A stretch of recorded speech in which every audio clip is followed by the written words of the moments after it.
was ridiculously outnumbered. The searchlight could even the odds.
We're safe here.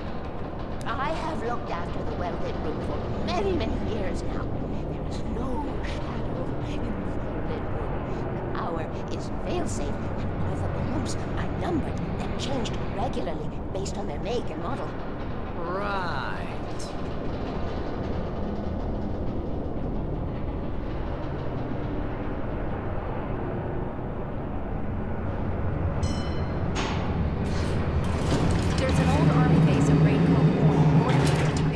During the Second World War. They operated here back then. They must have built this.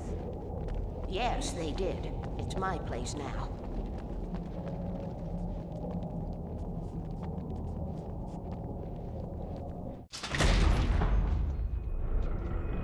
Take it, and I won't need to worry about the room anymore, because 6 and 33 and 118 need changing soon, and I don't want to climb up the ladder to change them because it's very late, and I'm tired. And if you take it, I won't have to do that anymore. The page was autobiographical, a memory from my childhood. But I didn't write this. It was a page written by Thomas Zane. None of them were supposed to exist anymore. Alan, 7 years old, would fight sleep to the bitter end. When he did sleep, he soon woke up, screaming, the nightmares fresh in his mind. One evening, his mother, sitting by his bed, offered him an old light switch. She called it the clicker, and flicking the switch would turn on a magical light that would drive the beast away. To imbue the talisman with all possible power, she added that it had been given to her by Alan's father. Alan never knew him, and anything of his took on mythical proportions in his mind. With the clicker firmly in his hand, Alan finally slept like a baby. Now, almost 30 years later, Alan thought of this as he stood on the rim of Cauldron Lake, the clicker in his hand. He took a deep breath and jumped. My mind swirled. I'd given the clicker to Alice, yet it was here. Zane had written it into existence in a story I had written. I can get to her now. I can finish this.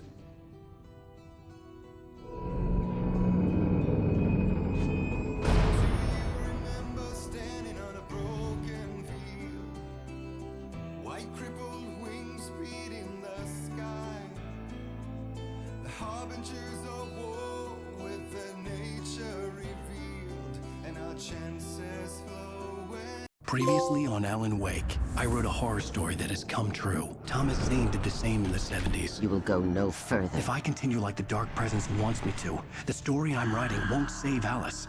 It's a horror story. No one will survive. You knew Zane! Thomas Zane! You're the Lady of the Light in the song! He left something behind to help me. The clicker. Alan thought of this as he stood on the rim of Cauldron Lake, the clicker in his hand. He took a deep breath and jumped. I can get to her now. I can finish this.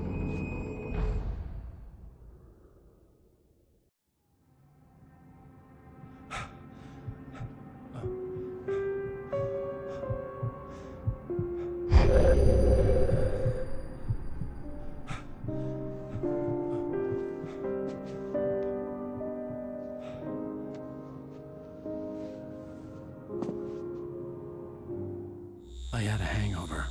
My head was about to explode and the light hurt my eyes. I needed my sunglasses and painkillers to dull the pain. In one of my finer moments of self-deception, I swore to quit drinking.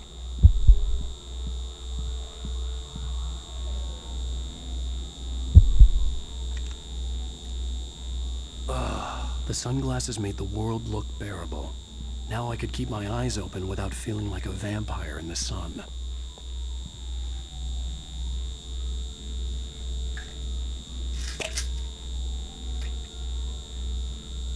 The pills worked fast.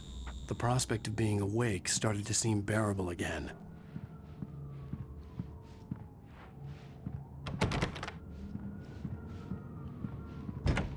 There was a message waiting for me on the machine.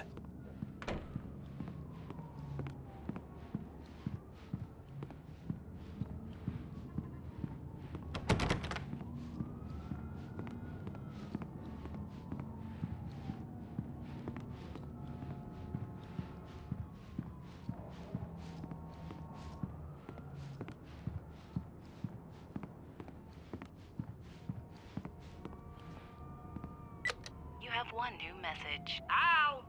Are you still asleep? Wakey, wakey! You should have your show on your TiVo.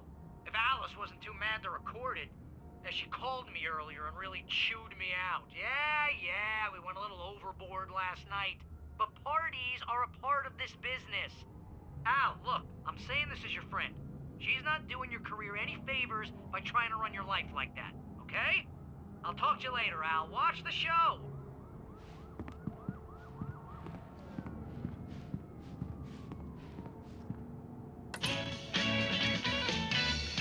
Ladies and gentlemen, welcome back to the Harry Garrett Show.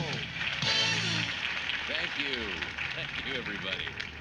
We have a great show tonight. I've been talking with the best-selling author Alan Wake about his new book, The Sudden Stop.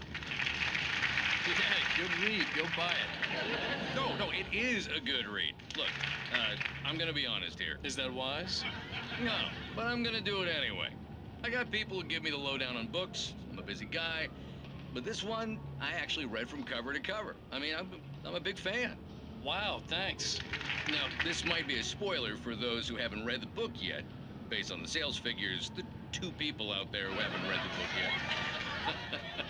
But this last book is all about the death of the main character, the hard-boiled New York detective, Alex Casey. Now, there's been a lot of outrage about this. Why the hell did you kill Casey? What the hell were you thinking, man? Good riddance. No, seriously though, 7 years and 6 books is a long time. He was a gloomy guy to spend all your working hours with, and it was a good run. But it's time to explore new things. My next book will be a departure from the old for me. You selfish bastard, always thinking of yourself. Well, you've certainly given us a lot of entertainment over the years. And now that you mention it, Casey was a gloomy guy. Never had much luck with his love life with the ladies.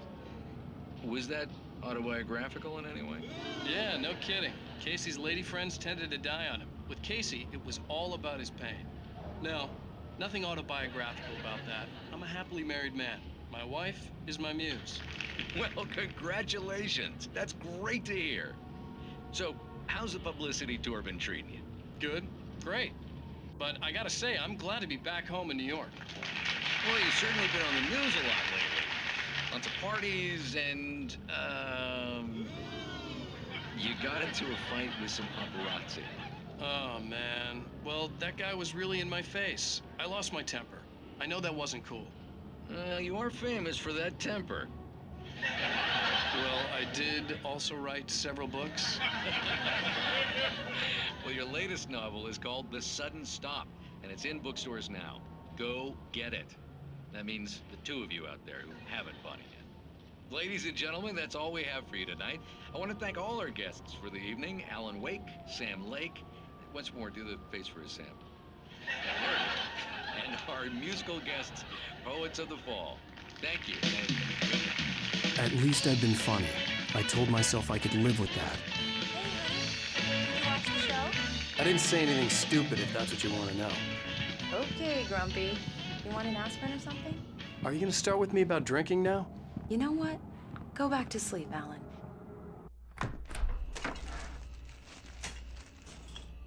What? Now you can't even talk to me? Well, this morning I was angry because you said you'd be home at midnight and you showed up at 7 a.m. and passed out in mid-sentence. Now I'm over it. Are you angry? This goddamn tour. It's gotten out of hand. Oh, honey. It's almost over, right? We can get back to normal. Then you can start writing again. I'm sorry, honey. Alan, you're not thinking straight. Just take a shower and go back to bed, huh? Yeah, you're right, honey. I'm sorry. Once this is over, let's go away together. A vacation. Just you and me. Some peace and quiet.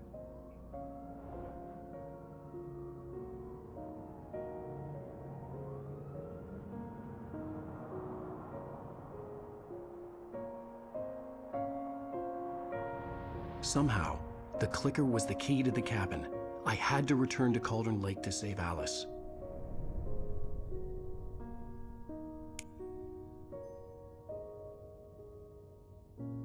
I'm going back to the lake to finish this. I'm going to write an ending to the story in the manuscript on my own terms, to make it all right. Why can't you just write it here? The last page is still in the typewriter. I need to read it first. Everything needs to be just right. Zane tried to cut some corners, and it didn't end well. Okay, ready when you are. I'm sorry, Sarah, but I need to do this alone. Barry, take her gun. Miss Weaver, close the door when I leave.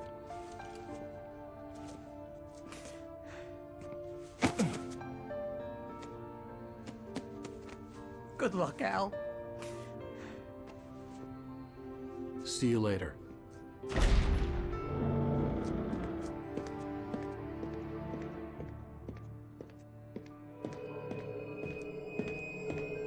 When I got out, it was warm and sunny. I'd flicked the switch of the clicker.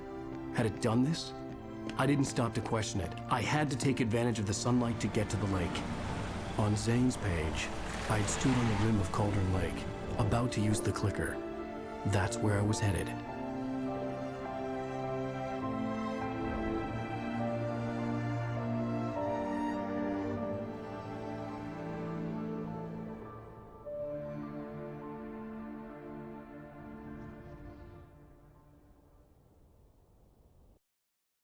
Alone, in daylight, surrounded by the beauty of the Pacific Northwest landscape. it was hard not to let doubt creep in one last time. I could still chalk everything up to a dream, a delusion. I had enough imagination to make up something like this, having been in the cabin all this time, trapped in a story inside my head, gone mad from grief over Alice's death like Hartman had claimed. There would be no way of knowing. I told myself it didn't really matter. My course was set.